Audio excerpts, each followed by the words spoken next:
You might be surprised to learn that the fast food franchise with the most locations is not McDonald's. Subway is number one when it comes to locations worldwide. But before they were the world's largest fast food chain, Subway was an idea a 17-year-old had to help him pay for college.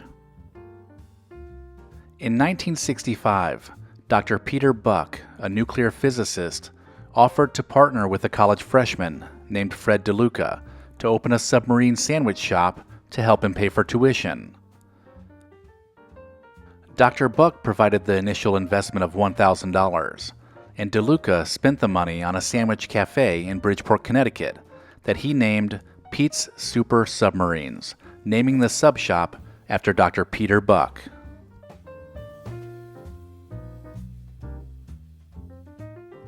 DeLuca used radio to promote his business, but he found that Pete's Submarines sounded like Pizza Marines, which confused listeners. As a result, DeLuca and Dr. Buck decided to rename the company Pete's Subway. And then in 1968, they simplified it even further to just Subway. When DeLuca first opened his sub shop, he knew nothing about making sandwiches or the food industry. He was truly figuring things out as he went along. Despite his inexperience, he saw success pretty quickly. The very first day they sold 312 sandwiches, each costing between 49 and 69 cents. A year into their venture, the two formed a holding company to oversee the expansion of their restaurant, and they named it Doctors Associates because DeLuca was trying to pay for medical school and Dr. Buck was a PhD. The history of the Subway logo dates all the way back to the very first sandwich shop that DeLuca and Buck opened. After changing the name of their restaurant to Subway, the two men developed a yellow logo with arrows coming out of the S and Y in Subway. This logo remained in place with only slight changes throughout the majority of Subway's impressive growth. The two arrows in the logo served to promote the idea of movement and motion, indicating a healthier choice from other fast food brands. By 1974, the company began to franchise. DeLuca and Dr. Buck opened the first Subway franchise in Wallingford, Connecticut. Wallingford was convenient for the pair because it's about 30 miles from Bridgeport, the site of the original Pete's Submarines. By 1975, Subway introduced their flagship sandwich, the classic BMT, which is named for the Brooklyn-Manhattan Transit System, but later it is referred to as biggest, meatiest, tastiest in advertising campaigns. The next big introduction would come in 1977, when they first sold the snack Subway sandwich, which will later be renamed the 6-inch sub.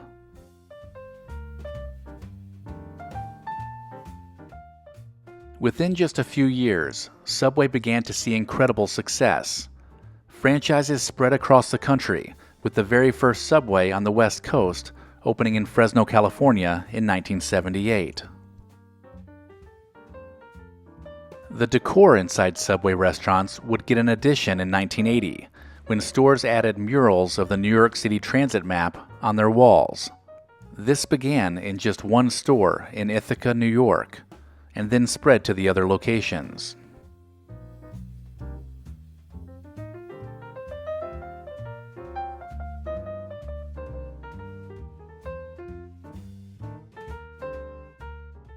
In 1982 saw the opening of Subway's 300th location. The expansion continued, and by 1984 the restaurant opened their first international store in Bahrain. Subway restaurants were popping up everywhere. By 1990, they had 5,000 locations and were continuing to grow. One of the reasons that Subway grew so quickly was because of the cost to open a franchise, which was significantly cheaper than other franchises. $100,000 to $200,000 were the startup costs, compared to over $1 million for a McDonald's franchise.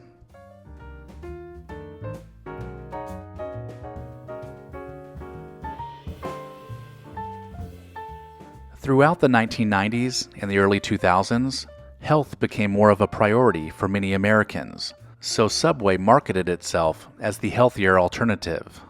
When Subway introduced consumers to Jared Fogle, who lost 200 pounds by eating Subway sandwiches every day, sales rose by 20%.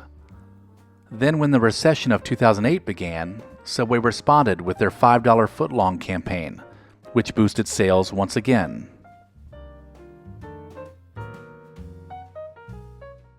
Subway's founder, Fred DeLuca, served as the company's CEO until 2015. A couple years prior, he had been diagnosed with leukemia, and the disease ended up taking his life on September 14, 2015. Prior to his death, DeLuca turned over control of his company to his sister, Suzanne Greco.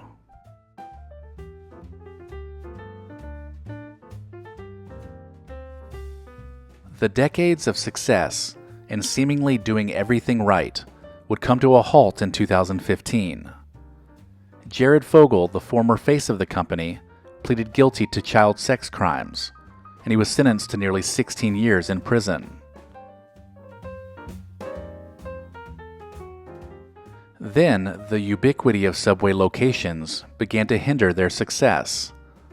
Many stores were underperforming, and by 2016, Subway closed 359 locations, which was more stores than they had opened that year. The trend of closing stores would continue, and to this day they are still shedding locations, although they still have nearly 43,000 locations worldwide. McDonald's is behind them with 37,000 locations. Subway has continued to struggle to find its footing, with more and more competitors in the healthy and fresh food space. But the chain is still beloved and has a strong following. When Fred DeLuca first opened his small sandwich shop back in 1965, he had no idea it would grow into the billion-dollar business it became. The success of a small startup restaurant with just $1,000 should provide us with phenomenal hope in our own entrepreneurial endeavors. Remember, on that first day, DeLuca sold 312 subs. Today, Subway serves approximately 5,000 sandwiches every minute.